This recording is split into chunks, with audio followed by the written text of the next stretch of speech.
Bientôt 6h15 sur Radio Classique. Tout de suite, l'invité de Comment j'ai réussi.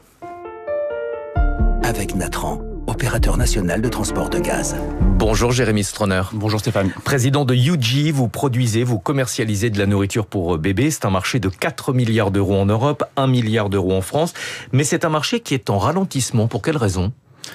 Il y a deux raisons principales. La première, c'est celle dont on entend parler dans on fait moins d'enfants. On fait moins d'enfants. Voilà, exactement. Le réarmement démographique n'a pas encore pris en France, en tout cas. Et la deuxième, qui est probablement plus problématique pour le marché, c'est que les parents se détournent progressivement de l'alimentation infantile pour de plus en plus cuisiner eux-mêmes les plats pour leurs enfants. Est-ce qu'il n'y a pas aussi une conséquence de la crise du pouvoir d'achat qui a laissé des cicatrices? Ramené au poids des portions, le prix de la nourriture pour bébé est forcément plus cher que la nourriture pour adultes. Alors il y a un effet effectivement, il y a un effet inflation, mais il est pas particulièrement vrai sur la partie alimentation infantile. Les Français, d'une manière globale, ont réduit leur consommation d'alimentation avec l'inflation qu'on a tous rencontrée. En revanche, il n'y a pas d'effet particulier sur l'alimentation infantile. Je pense que les raisons sont plus spécifiques à ce marché-là. On est sur un marché sur lequel il y a finalement eu assez peu d'innovation quand on regarde les 40 dernières années. Les petits pots que j'ai moi-même mangés quand j'étais un bébé il y a quelques temps sont assez proches des petits pots qui sont proposés aujourd'hui. Or, les attentes des jeunes parents ont beaucoup évolué ces dernières années et c'est une des raisons pour lesquelles ils se détournent du marché. Qu'est-ce qui caractérise la nourriture pour bébé? En quoi est-ce qu'elle est différente fondamentalement de la nourriture pour adultes?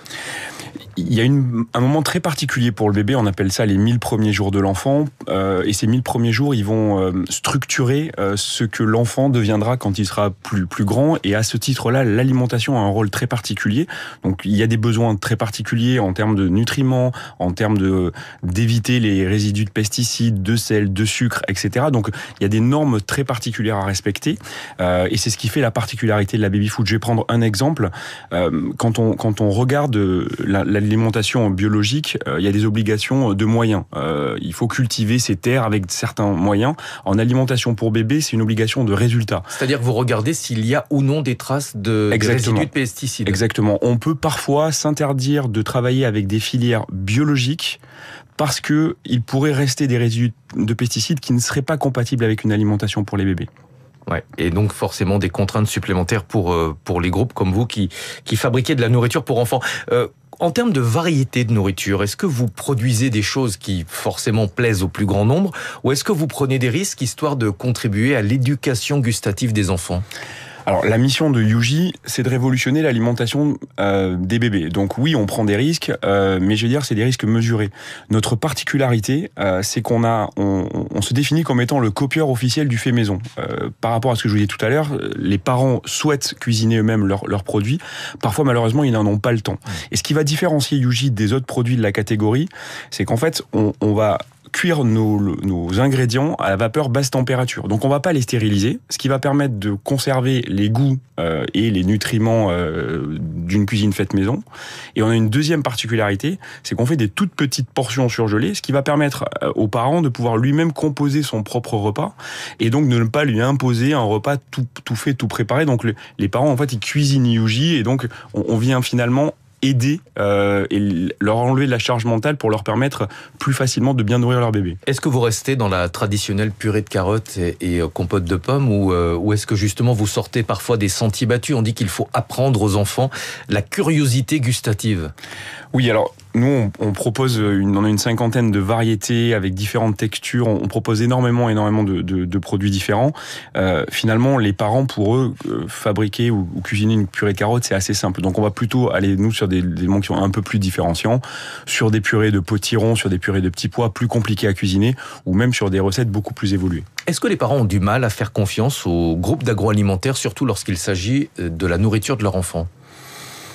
Je suis pas sûr de ça. Ce qui est certain, c'est que l'industrie agroalimentaire pour les bébés est celle qui est la plus surveillée. Je vais vous donner un autre exemple de ce que l'on met en œuvre. Quand vous prenez du coup une chaîne de fabrication d'alimentation classique, souvent il y a un détecteur de métaux, ce qui va permettre d'éviter que si jamais malencontreusement quelque chose était tombé dans la nourriture, ça serait éjecté. Nous, nos chaînes de production, elles sont équipées de rayons X, ce qui va permettre même d'éjecter une arête de poisson qui serait restée, un tout petit morceau de métal.